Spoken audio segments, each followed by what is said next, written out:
caught me. I'm digging up the garden.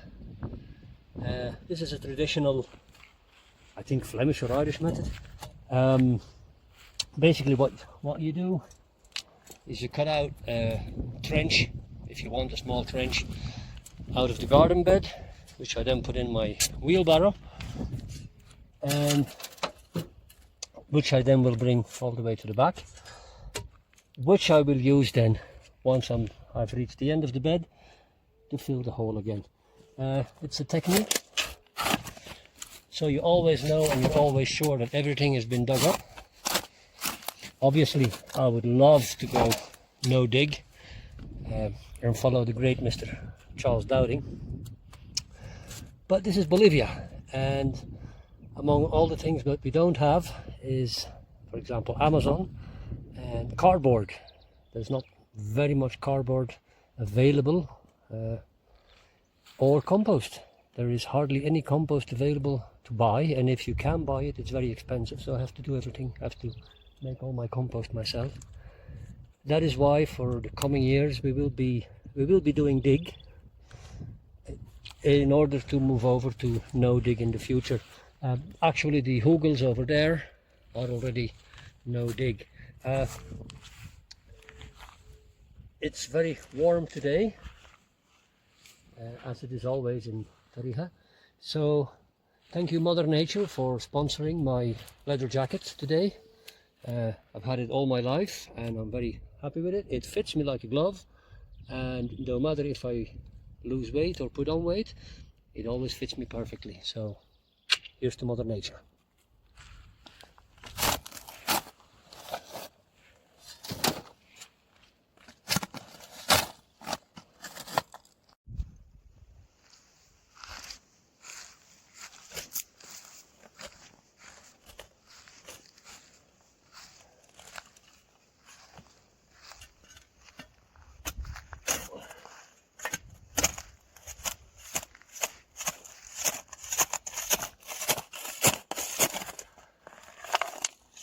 There, done. This is our harvest of today, so you can have a nice portion of stone puree. I'll just leave them in the sun so they can ripen a bit. Okay, so we're at the end of our garden bed. So what we do now is take our wheelbarrow and whatever we dig out at the head of the bed, we now dump in at the end. There we go. And then we have one more halfway down. Now when we look at the soil, there's a grub, but that's about the only grub I found in this whole stretch. This soil was severely mistreated. It used to be a potato field, and the people who rented the field were very heavily into their chemicals. So that's why there is basically no insect life, no worms, no insects, no nothing in this soil. Nevertheless, we don't want to use chemicals. We want the soil to recover, and that's why the vegetable patch is the size it is.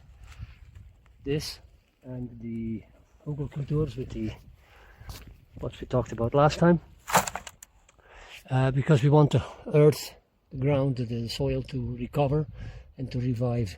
And to that end, I'm going to get some American politicians and put them on the garden bed.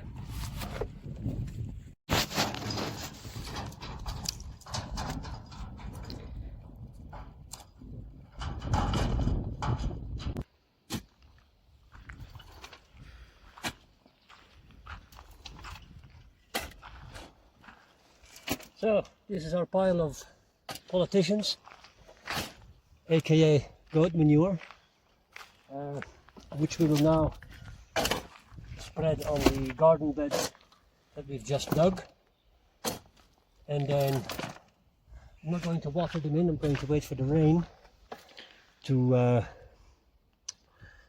drive it into the soil. Point of interest, the patty pans, actually they've hybridized with the zucchini from last year, so we call them the goutissons, or the zucchini sons, or the pattizini, or whatever name you want to give them. But we'll keep you posted on those. Again, not a drop of water apart from whatever fell out of the sky, thanks to the decaying wood, politicians, goat manure, and mulching, bean straw. So, okay, that should do the trick. It's nice and dry, nice and fine. We had to buy this in because we don't have any goats yet, but we'll see what happens.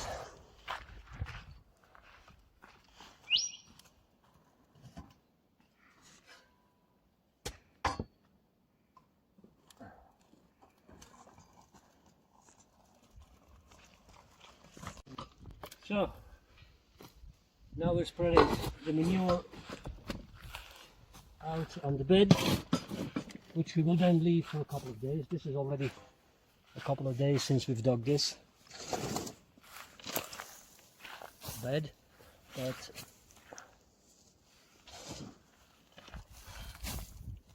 so we're going to leave it like this for a couple of days. Hopefully the rain will make it soak into the ground. Then we will rake it fine, so the earth, the soil and the manure gets well and truly mixed, and then we'll be ready for some planting or some sowing. So like I said, this is mainly going to be root vegetables, but everything is flexible, so some of these will be duplications of what we have on the Hugelkultur. But then we can also see the comparison between traditional gardening and Hugelkultur.